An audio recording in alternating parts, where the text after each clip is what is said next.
Hechos 24, 24 y 25. Algunos días después, viniendo Félix con Drusila, su mujer, que era judía, llamó a Pablo y le oyó acerca de la fe en Jesucristo. Pero al disertar Pablo acerca de la justicia, del dominio propio y del juicio venidero, ¿qué pasó con Félix? Se espantó y dijo: ahora vete, pero cuando tenga oportunidad te llamaré. ¿Qué dice la Biblia del infierno? Es el título del tema, el título de la serie. ¿Qué dice la Biblia del infierno? ¿Cuál es el título? Eso es lo que vamos a ver. No vamos a inventar, no vamos a suponer o a especular. Vamos a ver qué dice la Biblia del infierno.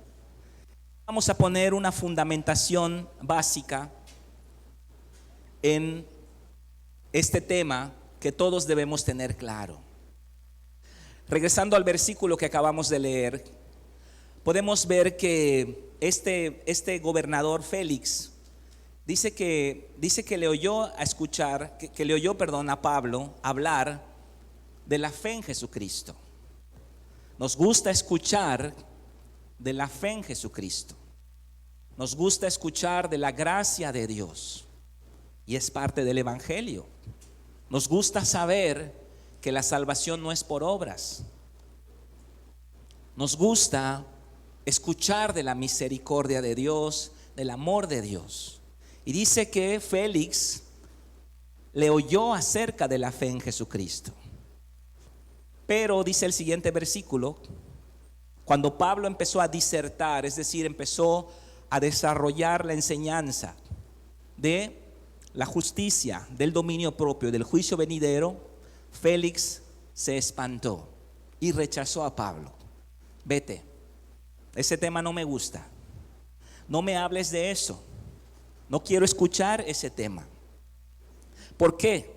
Porque nos gusta la idea de un Dios de amor, de misericordia, de gracia, un Dios de segundas oportunidades, un Dios que siempre va a estar allá para rescatarnos, para sacarnos adelante. Y obviamente las redes sociales abundan con esos mensajes positivos acerca de Dios.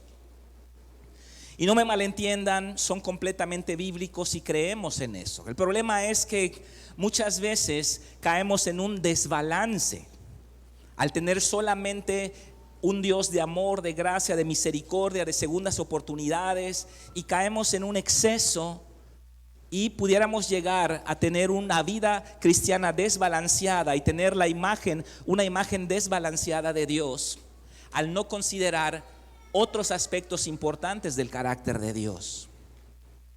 Por eso la doctrina del juicio venidero, del juicio eterno, la doctrina del infierno, va a traer un balance.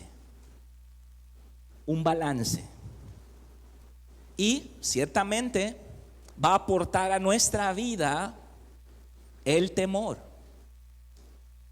Si no entendemos esta doctrina, si no entendemos el juicio eterno, podríamos ser cristianos, vivir vidas cristianas sin temor.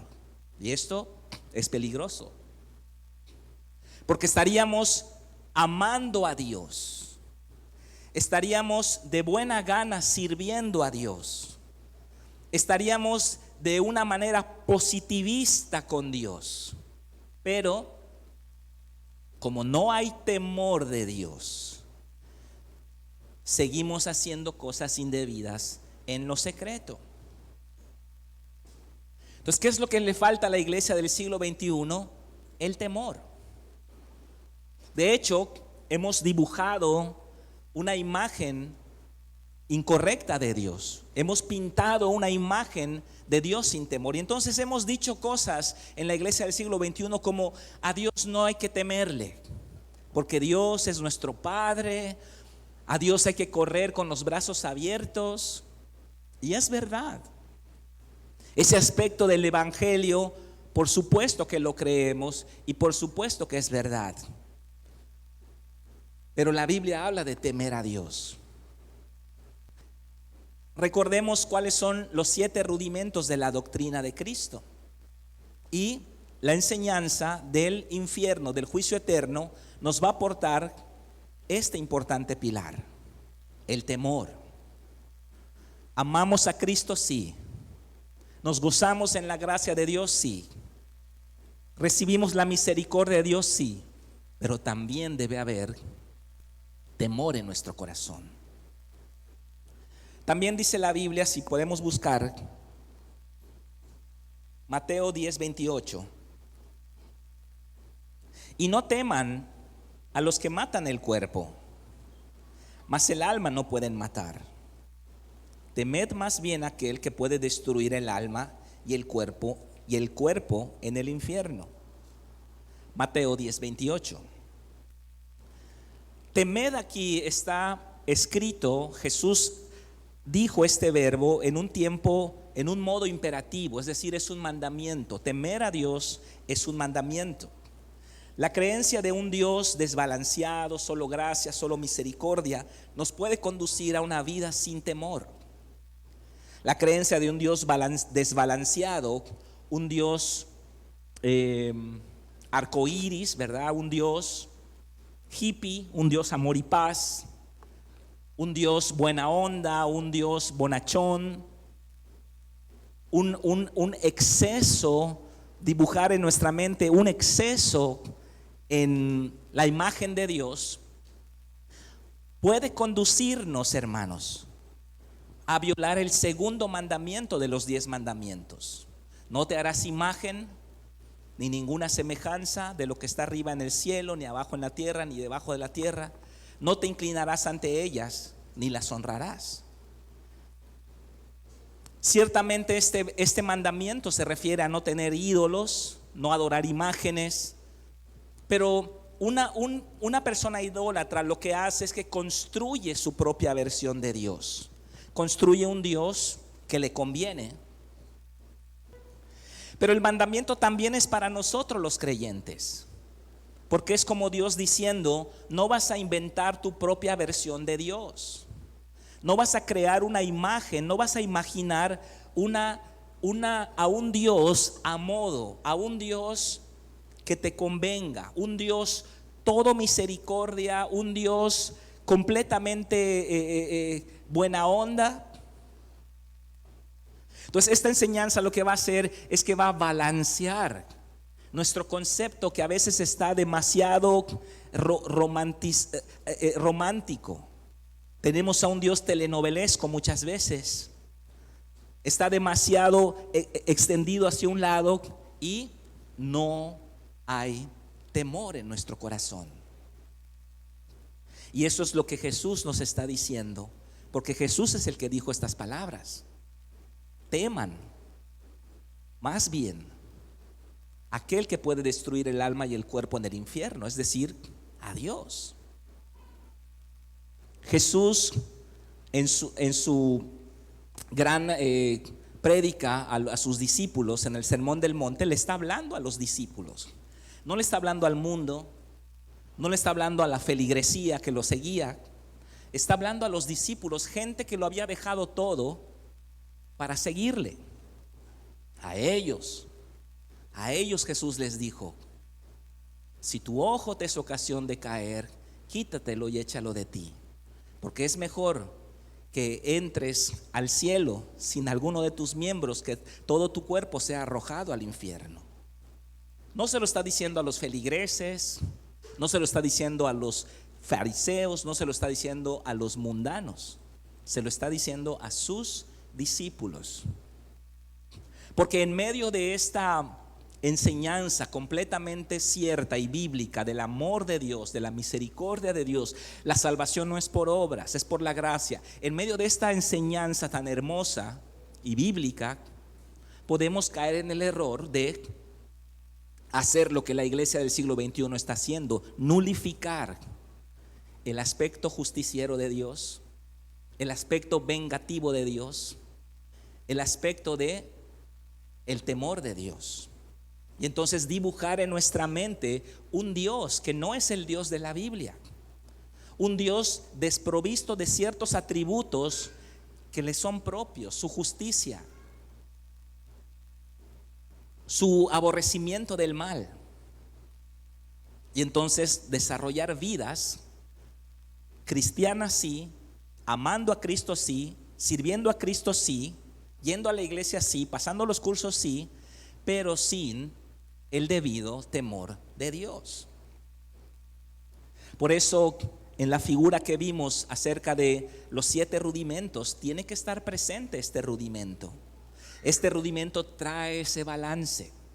Este rudimento hace que nosotros temamos a la hora de ser tentados para el mal y podamos tener una vida cristiana balanceada. Así que vamos a dividir el estudio de hoy en 3 partes. Número 1, creencias populares. Número 2, argumentos apologéticos. Y número 3, el testimonio de Jesús. Hasta ahí vamos a llegar hoy. Número 1, creencias populares. ¿Qué es lo que el mundo cree acerca de la vida después de la muerte? ¿Qué pasa? Número 1, el universalismo. El universalismo es la creencia, tal vez la creencia más popular que hay hoy en día. Sabemos, entendemos que una persona es universalista cuando tiene esta idea: al morir todos van al cielo. La salvación es universal, de ahí viene el nombre. Todos serán salvos. Dios es tan bueno, pero tan bueno, que en el día final Él perdonará a todos, aún a Satanás y a sus ángeles. Uno de los mayores promotores de esta doctrina fue el teólogo Orígenes de Alejandría en el siglo III, que propuso que Dios es tan bueno, es tan misericordioso, que el día final todos serán salvos. Obviamente es una idea atractiva. Me gustaría que esta sea la verdad, honestamente, pero no lo es. No podemos ver ningún rasgo de universalismo en la palabra de Dios. La palabra de Dios está llena de advertencias, amonestaciones. El Espíritu Santo nos insta vez tras vez al arrepentimiento y a pegarnos a los mandamientos de Dios si queremos ver la vida, si queremos ser salvos. No podemos ver este concepto, aunque atractivo, este concepto no es nada bíblico. ¿Qué produce el universalismo en las personas? Una falsa paz, un falso sentido de tranquilidad. No importa, me voy al malecón de Progreso, a la iglesia voy a ir de vez en cuando. Sí, hay que amar a Diosito. Diosito es lindo, es bueno, pero Diosito me entiende. Y entonces no hay ningún freno para el mal. No hay ninguna persuasión para dejar el pecado. ¿Y qué es lo que tenemos que decir al respecto? Que esto es una mentira. Esto no es un concepto bíblico. No todos van a ir al cielo. No es un concepto bíblico. Otro concepto que hay es el purgatorio, la existencia del purgatorio. Vamos a ver el siguiente. ¿Qué dice este concepto? Al morir, los fallecidos en estado de gracia van a un lugar de tormento similar al infierno, a purificar sus pecados no perdonados, siempre que sean pecados veniales, para luego pasar al cielo. Nuevamente, no vemos en la palabra de Dios ningún indicio de que exista un lugar así. Esta enseñanza del purgatorio es un universalismo moderado, ¿no? Incluso la iglesia que promueve esta doctrina, que es la Iglesia Católica, hacen misas ¿para qué? Para que el alma de su ser querido, de su difunto, salga del purgatorio lo más pronto posible y entre al cielo. De hecho, esta fue la causa de la Reforma Protestante en el siglo XVI. Juan Tetzel, el monje que vendía indulgencias, él tenía un dicho: tan pronto como oigas la moneda en la lata caer, un alma del purgatorio puede salir. Entonces tenía este dicho, Y de acá estalló la reforma protestante de Martín Lutero en contra de las indulgencias. No vemos esta enseñanza en la palabra de Dios. Otra creencia muy popular es el sueño del alma. Vamos a ver la siguiente diapositiva. ¿Qué se cree dentro de esta enseñanza? Al morir no vamos al cielo ni al infierno, sino que quedamos dormidos en el polvo. Es un estado intermedio o un estado de inconsciencia. Y nos despertaremos hasta el juicio final. Los justos irán al cielo y los impíos serán arrojados al lago de fuego. Es lo que se conoce como aniquilacionismo, es decir, van a dejar de existir.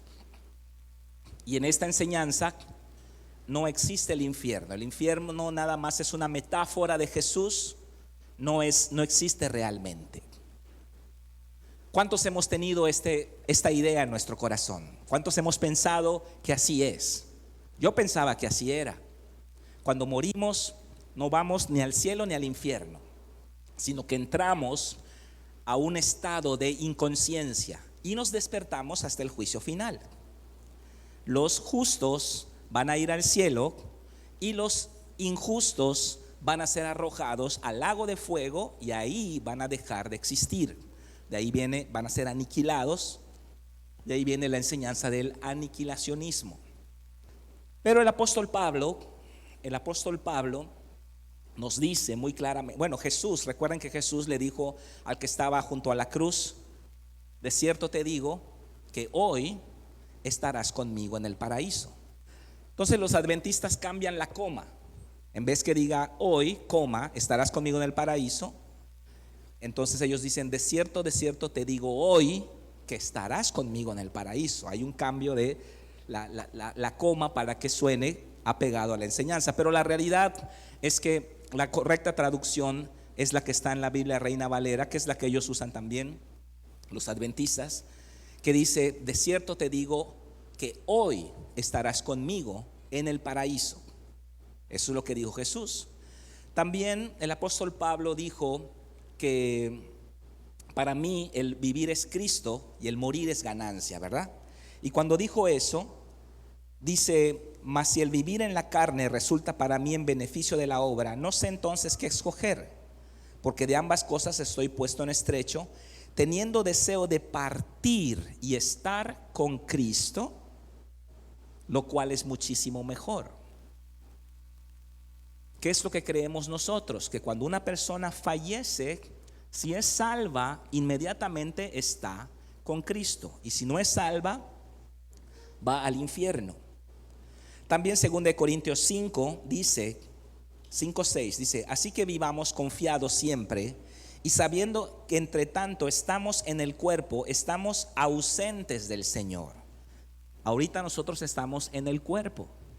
Nuestra alma está dentro de nuestro cuerpo.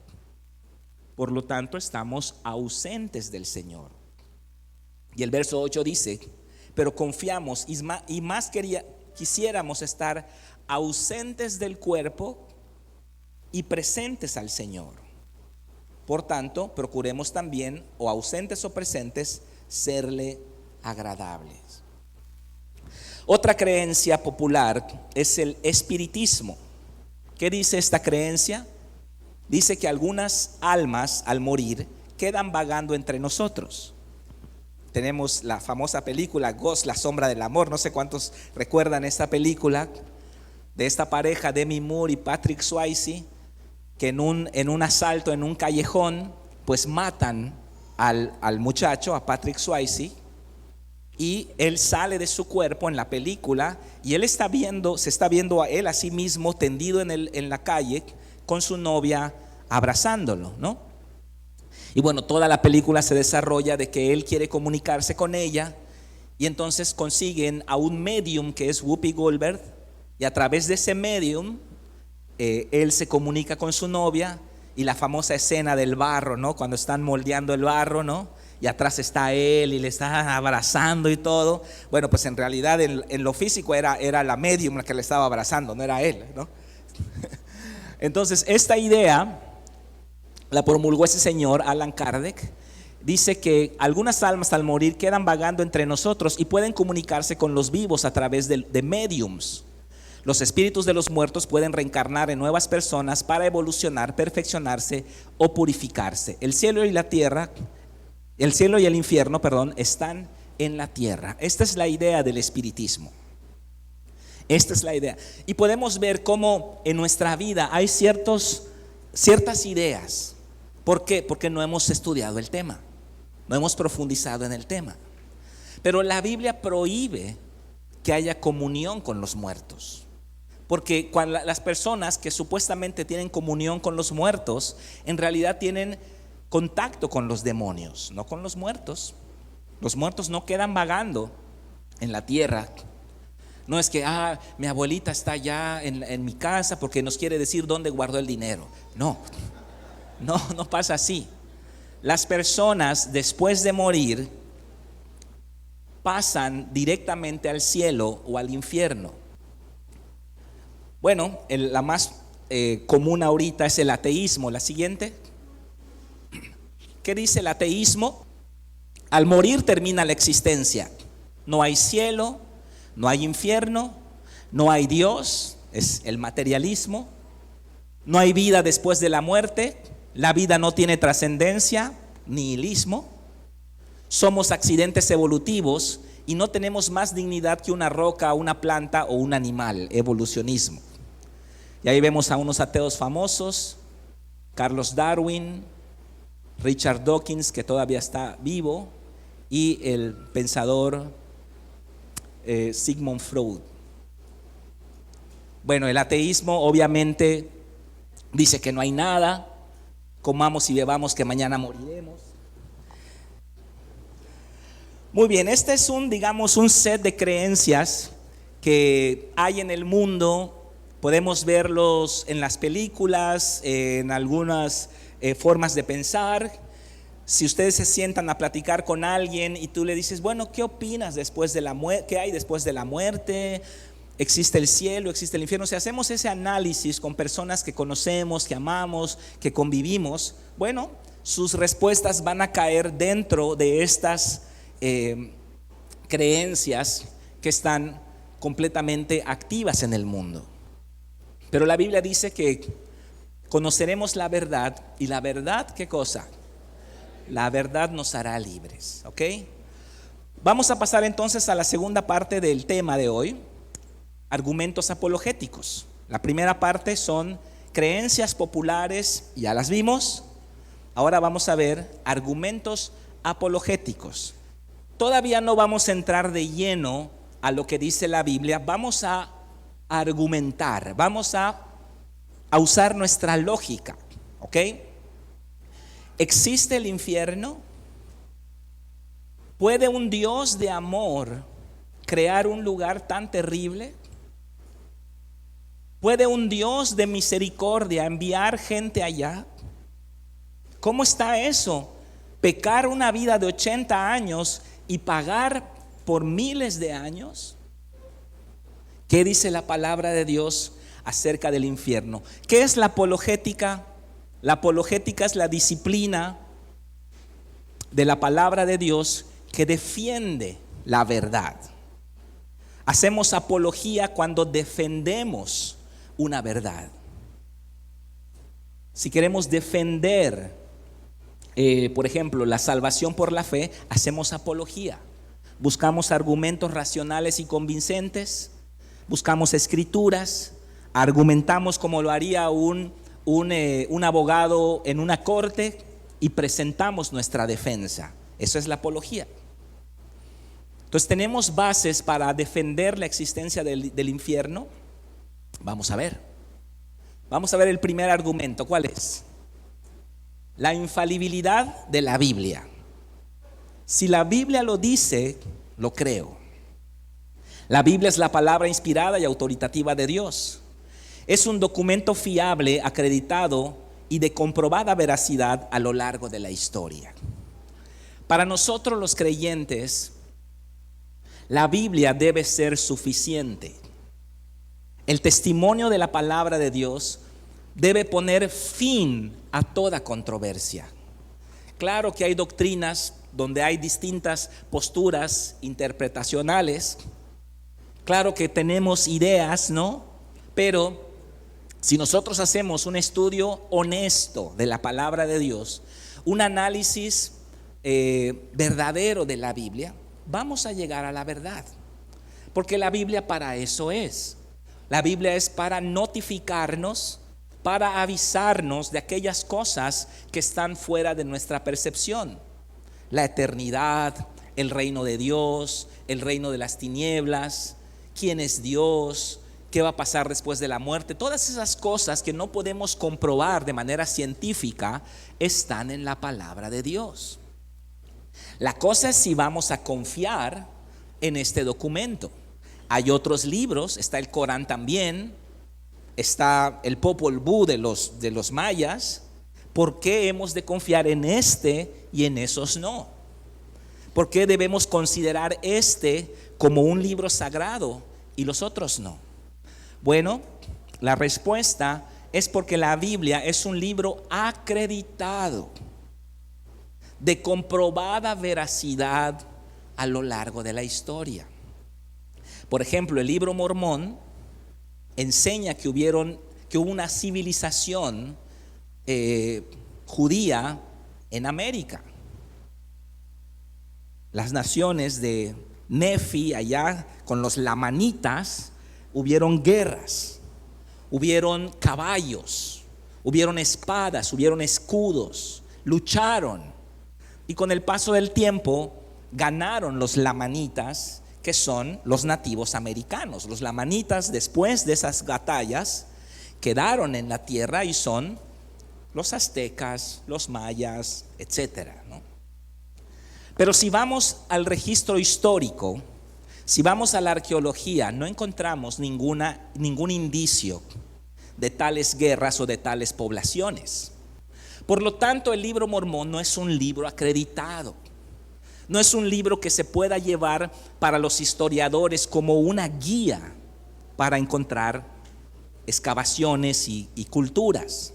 No lo es. Tampoco lo es el Corán, que es un libro escrito por una sola persona. El libro Mormón también es un libro escrito por una sola persona. Y los demás libros religiosos están llenos de inconsistencias, de fábulas. La tierra es cargada por unos elefantes, el hombre nació del maíz, etcétera.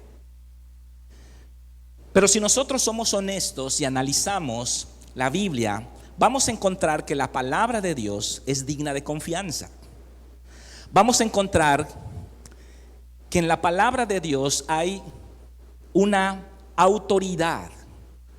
Vamos a ver que en la palabra de Dios no vamos a encontrar frases como tal vez así fue, imaginamos que pudo ser así, pensamos que esto pudo haber ocurrido. No, eso lo encontramos en el evolucionismo.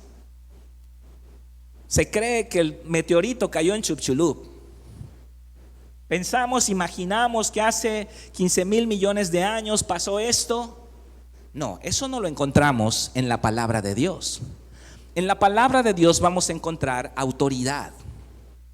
Vamos a encontrar dichos como sucedió esto, así fue.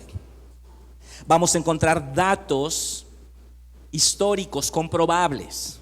En el año 3 del reinado de fulano, siendo Sotano el gobernador de tal provincia, vamos a encontrar datos medibles.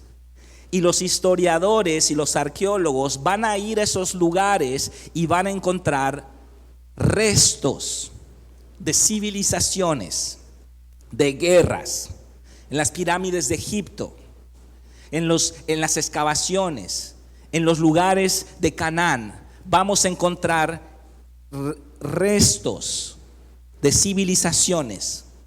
Por lo tanto, la Biblia es hoy por hoy la columna vertebral de la historia universal. Los historiadores no creyentes van a la Biblia para formar el rompecabezas de la historia. Van a la Biblia para saber en dónde van colocando los vacíos históricos para formar la historia. Así que la Biblia es un libro digno de confianza, fidedigno. En la Biblia no es un libro de ciencia, pero en la Biblia también vamos a encontrar, por ejemplo, que el rey Salomón, 950 años antes de Cristo, dijo que la tierra era esférica. También lo dijo Isaías, 550 años antes de Cristo. Quien descubrió o quien comprobó que la tierra es esférica fue el filósofo griego Anaximandro, en el siglo III, 300 años antes de Cristo. 9 siglos antes ya lo había dicho la Biblia. El espacio antigravitacional que descubrió Isaac Newton en el siglo XIX, Job lo dijo 1000 años antes de Cristo. La tierra cuelga sobre la nada. ¿Por qué? Porque es el libro inspirado por Dios. ¿Qué quiero decir con esto? Que no podemos comprobar la existencia del infierno, tampoco podemos comprobar su no existencia. Pero si un libro ha acreditado que a través de la historia este libro ha terminado siempre teniendo la razón, más vale que lo creamos. ¿Por qué no podemos comprobar la existencia del infierno? Vamos a la siguiente diapositiva. ¿Por qué no podemos comprobar la existencia del infierno? Porque nuestro planeta, como pueden ver, tiene un radio de 6.300 kilómetros. De aquí donde estamos paraditos, estamos a 6 metros sobre el nivel del mar, aquí en Mérida. Usted cava 6 metros y llega al agua. Aquí donde estamos paraditos, hacia abajo, 6.300 kilómetros, llegamos ¿a dónde? Al centro, al núcleo de la tierra. Jesús dijo, y eso lo vamos a ver después, no vamos a entrar en materia ahora. Jesús dijo que ahí es donde está el Hades, porque como estuvo Jonás en el vientre del gran pez 3 días y 3 noches, así estará el Hijo del Hombre en el corazón de la tierra 3 días y 3 noches. El corazón es el centro. Claro, no vamos a decir que está a 6.300 kilómetros del infierno, porque es una medida aproximada. Pero no es posible que comprobemos, como no es posible que comprobemos la existencia de una forma científica, porque no tenemos la tecnología todavía, más vale que creamos lo que este libro afirma y que nunca se ha equivocado. ¿Saben cuál es el pozo más profundo que ha escarbado el hombre? Ahí lo dice. El pozo de Kola, así con K, en Rusia lo perforó la Unión Soviética. Ya ven que la Unión Soviética y Estados Unidos compitieron en todo siempre. Entonces ellos dijeron, vamos a hacer un pozo que llegue al centro de la tierra y a ver qué encontramos. Este proyecto duró 19 años, de 1970 a 1989. Está en internet, pueden buscarlo. Todavía están las instalaciones ya abandonadas y hay una tapa enorme donde sellaron esa tapa, ¿no? Hay hasta incluso un mito, pueden encontrar, pero no es algo comprobado, por eso ni siquiera lo voy a poner yo. Pero hay un mito de que metieron micrófonos y escucharon los gritos del infierno, ¿no? Pero es completamente ilógico. ¿Por qué? Porque la profundidad que ellos alcanzaron fue de ¿cuánto? 12 kilómetros. 12 kilómetros. Y podemos ver acá la proporción. ¿Logran ver donde está la flecha? Una pequeña uñita. Eso es lo que alcanzó el pozo. 12 kilómetros, lo cual representa el 0.2% de la profundidad total de la superficie de la tierra al centro de la tierra. O sea, ni siquiera el 1%. A 12 kilómetros las temperaturas ya eran tales que las máquinas se estaban rompiendo a cada rato. Y era una obra tan cara tan extraordinario, era tecnología espacial casi lo que estaban haciendo. Los pozos petroleros, aquí está Aries, no sé si él sabe cuánto, como 1 kilómetro tal vez, el más profundo, 1 kilómetro, kilómetro y medio, los pozos petroleros. Si nosotros usamos una comparación, 6,300 kilómetros hay de aquí, ¿a dónde creen? A Alaska. 6,300 kilómetros hay de Mérida a Alaska. Yo lo medí con el Google Earth. 6,300 kilómetros. Tienes que pasar todo México, tienes que pasar todo Estados Unidos, tienes que pasar todo Canadá, y entonces llegas a Fairbanks. Ahí es donde llegan los 6,300 kilómetros, en Alaska. ¿Y saben qué es 12 kilómetros? De aquí a mi casa en Los Héroes.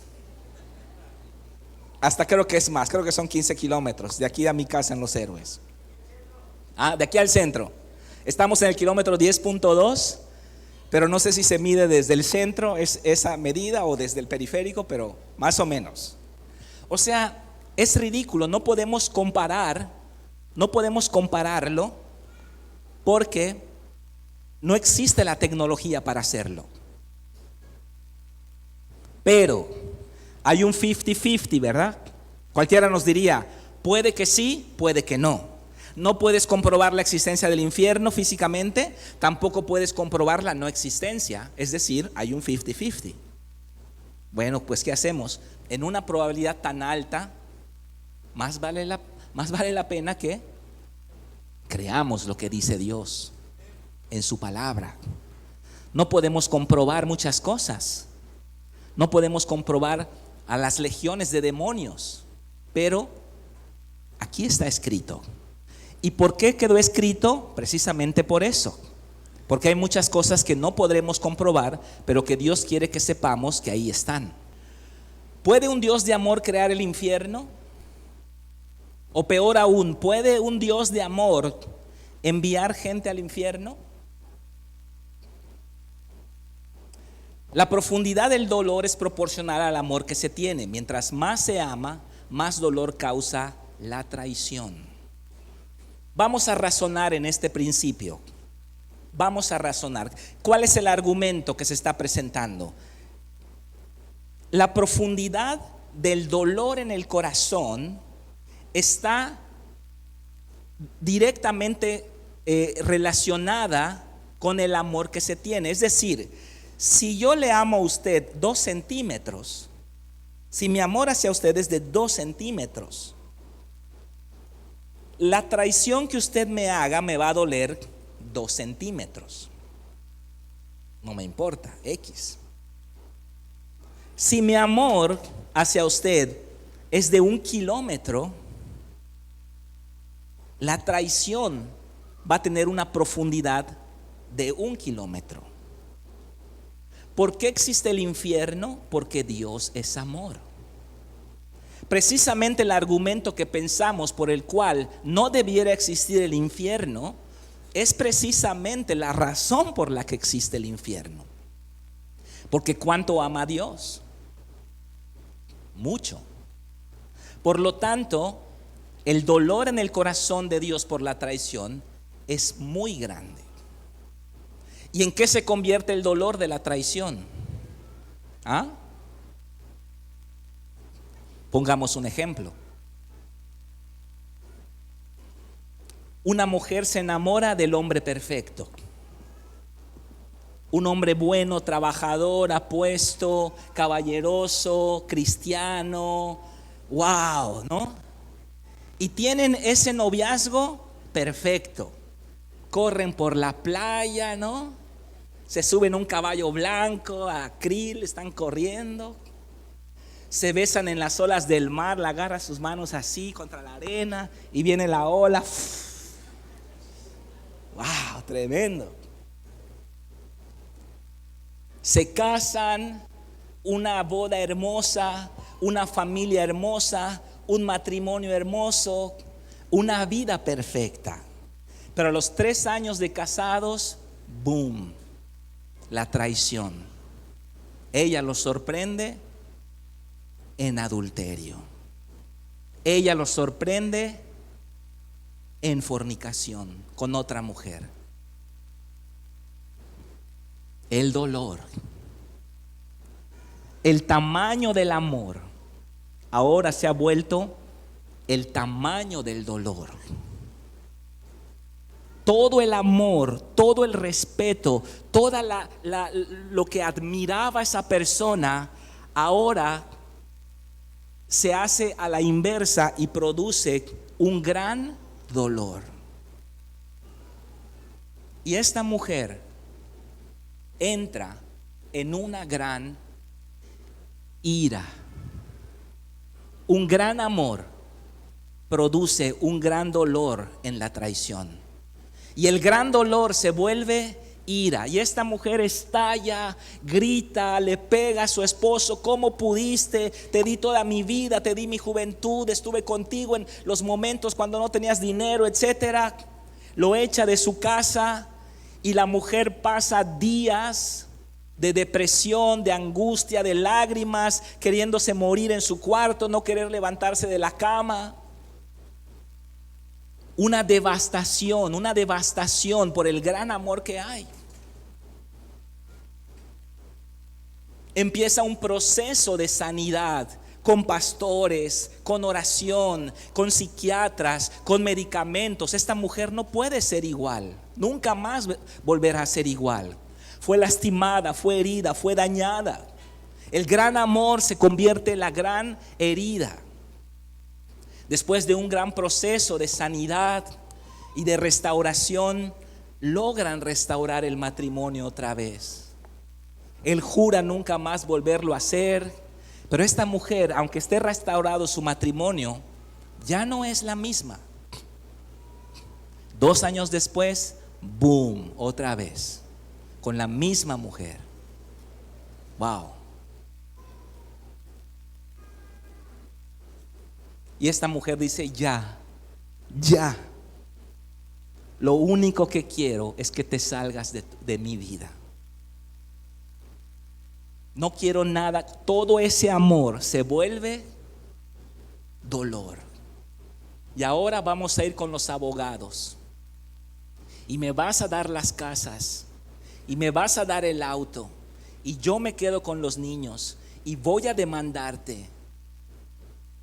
Porque todo el amor que yo te tenía se volvió en mi contra. ¿Nos damos cuenta por qué existe el infierno? ¿Por qué existe el infierno? Porque Dios es amor.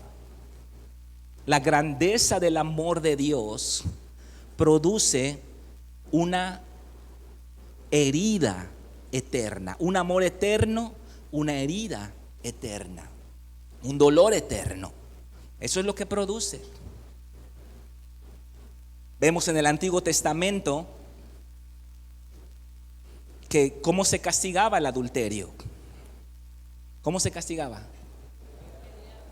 Ay, qué rudo era Dios, ¿verdad? ¿Verdad, pastor, que en el Antiguo Testamento Dios era malo? En el Antiguo Testamento Dios no respetaba los derechos humanos. La Comisión Nacional de los Derechos Humanos es más buena que Dios. ¿Por qué? ¿Por qué se castigaba de esta forma el adulterio? Incluso estaba leyendo el otro día, de la misma manera se castigaba la rebelión de un hijo. ¿Por qué? Porque es tan grande el dolor, es tanta la destrucción en el corazón del hombre, en el corazón de la persona afectada, que Dios de alguna manera, no es que sea rudo Dios o que sea radical Dios, de alguna manera quiere mostrar de una forma gráfica la destrucción. La gravedad de la destrucción tiene que ser mostrada en la gravedad del castigo. ¿Se acuerdan cuando María murmura en contra de Moisés? Y después de la murmuración, Dios hace que María quede leprosa. ¿Se acuerdan? Y nosotros decimos: ay, qué rudo era Dios. Pero ¿qué es lo que está haciendo Dios allá? no está trayendo una lepra como un juicio para María, simplemente está manifestando de una forma gráfica lo que ya es una realidad en su corazón. O sea que Dios está permitiendo, para que ellos entiendan la gravedad de la murmuración, Él está corriendo el velo y Él dice: voy a mostrarles lo que yo veo en lo espiritual, ustedes lo van a ver en lo natural. ¡Fum! Sale la lepra y María queda leprosa.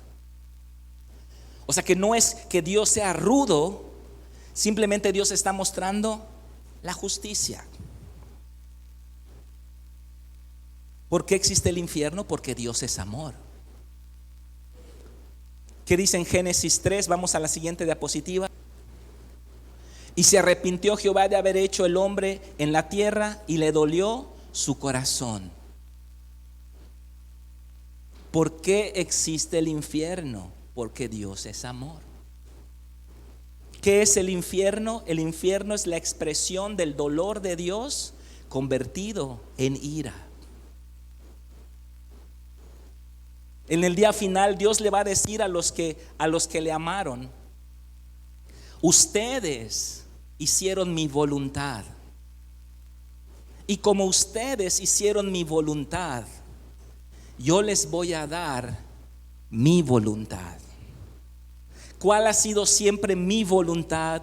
Vida, bendición. El cielo es mi voluntad. Ustedes quisieron mi voluntad, yo les doy mi voluntad. Eso le va a decir a los de la derecha, a las ovejas.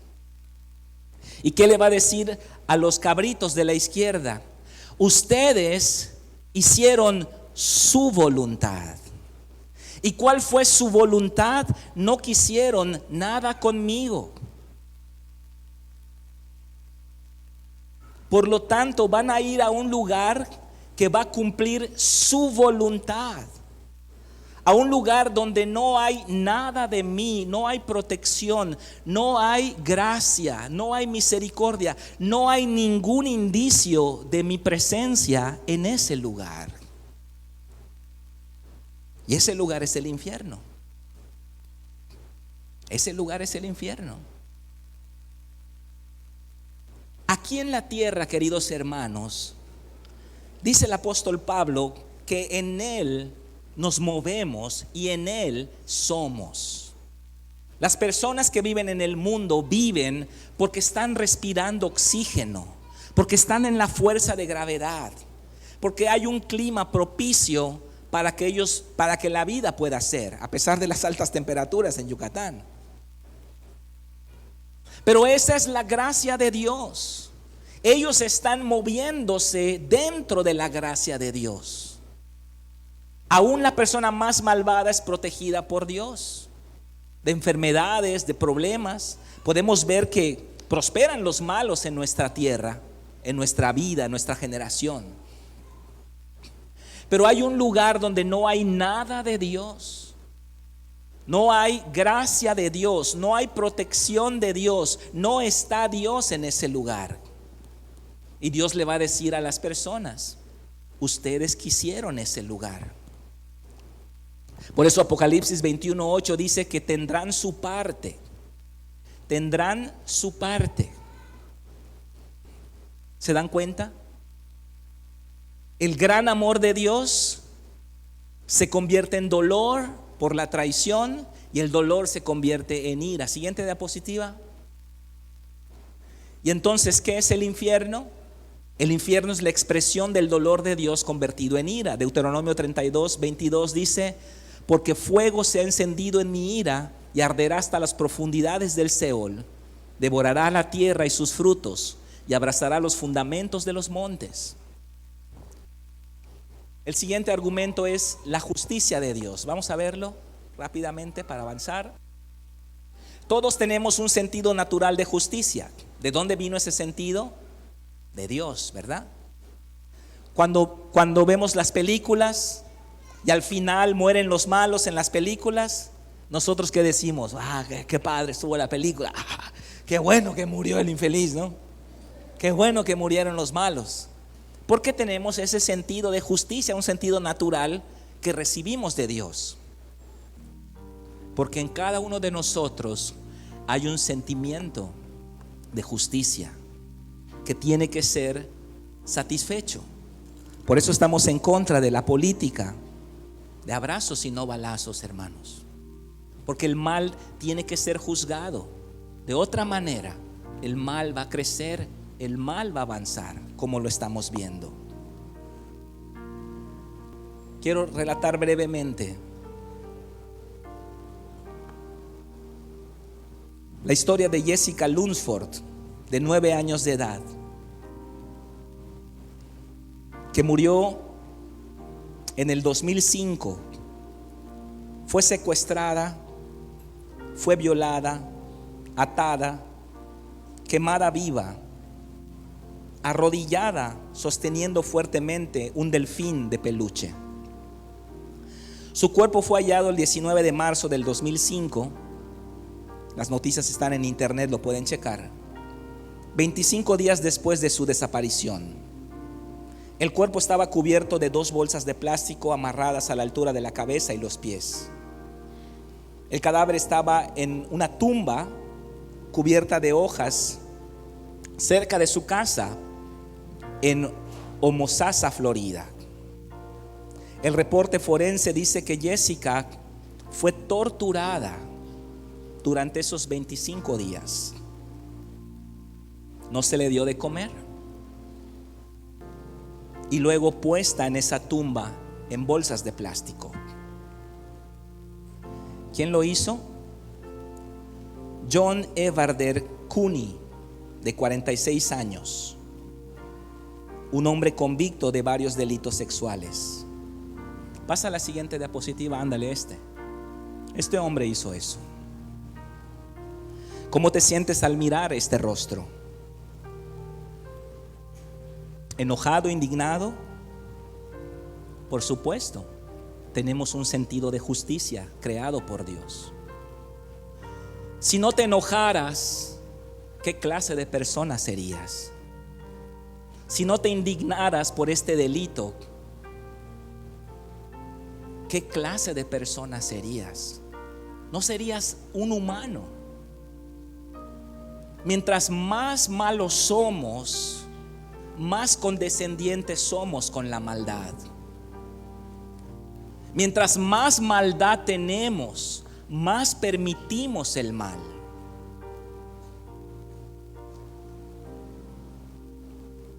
Ahora multiplica este caso por millones de casos similares. Bebés abortados, 60 millones desde 1973 solamente en Estados Unidos. Y hay más bebés abortados que muertos en la Primera y Segunda Guerra Mundial solo en Estados Unidos. Cirugías de reasignación de sexo para adolescentes en España, Estados Unidos y Canadá.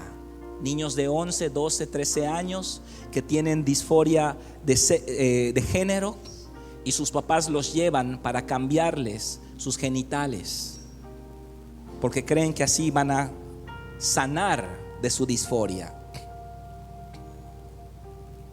Trata de niños en el mercado sexual en Asia y en América Latina. De ahí vino la película Sonido de Libertad. Abusos sexuales en Yucatán, uno de los primeros lugares. El pecado en Yucatán, hermanos, es oculto. Decimos, oh, Yucatán, el estado más seguro. No para los niños. No para los niños. Y ejemplos pudiera darles muchos. Oh, el estado modelo a seguir. El pecado en Yucatán es oculto. Sucede en los hogares. Sucede con los tíos, con los abuelos. Abuso sexual. Secuestros, asesinatos, narcotráfico. El país más violento de América Latina, México. Casi 100 muertos diario, asesinatos. Adulterios, fornicaciones, robos, mentiras, corrupción en el gobierno. Si todo esto nos indigna a nosotros, que somos pecadores, Imagínate a Dios.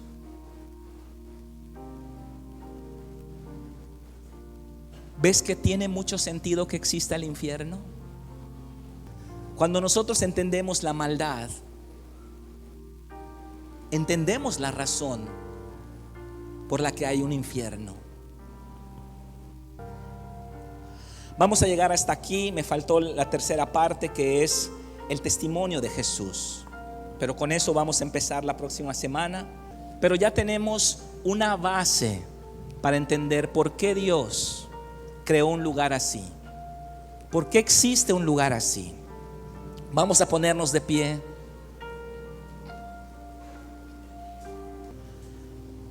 ¿Sabes que necesitamos, queridos hermanos? Necesitamos temor de Dios en nuestro corazón. ¿Cuántos honestamente dicen amén? Yo necesito temor en mi corazón. Me es fácil hacer cosas indebidas cuando estoy solo. Me es fácil mentir. Me es fácil agarrar cosas que no son mías.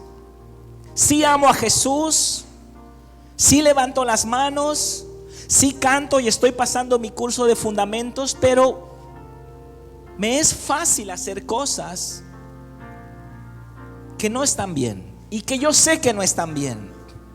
Y nadie me tiene que regañar por eso. Yo sé que no están bien. Bueno, el elemento faltante es el temor. Si nosotros queremos tener temor de Dios, ¿qué necesitamos? Investigar aquellos atributos de Dios que hemos ignorado. Es lo que hizo Félix. Cuando Pablo habló de la fe en Jesucristo, oh, qué hermoso, siéntate, quiero escuchar esa historia de amor, la historia del Dios de gracia, la historia de misericordia. Oh, dime más, Pablo, dime más, dime más, dime más. Amén, amén, amén, amén. Y ese es el mensaje de la iglesia del siglo XXI. El Dios de amor, el Dios de paz, el Dios de gracia, el Dios de misericordia. Las promesas, las bendiciones de Dios. Eres hijo de Dios, vente. Eres hijo de Dios, aquí está la mesa puesta para ti. Pero dice la Biblia, cuando Pablo disertó, cuando Pablo le explicó acerca de la justicia, el dominio propio y el juicio final, se espantó. Porque la conciencia le hizo convicto de pecado. Y ya no quiso escuchar. Y lo echó. Vete, luego te escucho otra vez. Nosotros necesitamos también. ¿Cómo entra el temor a nuestro corazón? Necesitamos una revelación de aquellos atributos de Dios que hemos ignorado. Su justicia, su venganza. Yo soy Jehová tu Dios, fuerte, celoso. Necesitamos una revelación de la condenación, una revelación, un entendimiento de lo que es el infierno, de lo que es el juicio eterno. Por eso, el séptimo pilar forma parte de los 7 pilares de la doctrina de un cristiano completo. Y si nosotros entendemos, no para asustarnos, ay, el pastor nos quiere asustar, ay, el pastor nos quiere meter miedo, no, sino que es lo que la Biblia dice. ¿Por qué dijo Jesús a sus discípulos que si nuestro ojo no es ocasión de caer, que lo quitemos? ¿Nos quiere meter miedo Jesús? ¿Nos quiere manipular, doblar el brazo para que hagamos lo que Él quiere? ¿O nos está diciendo la verdad? No creo que Jesús nos quiera manipular con miedo. Yo creo que nos está diciendo la verdad.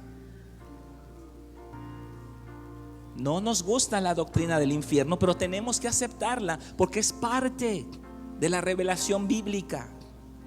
Quisiéramos quedarnos solamente con este lado. Quisiéramos tener solamente al Dios de gracia, Dios de misericordia, Dios de amor. Pero necesitamos tener la visión completa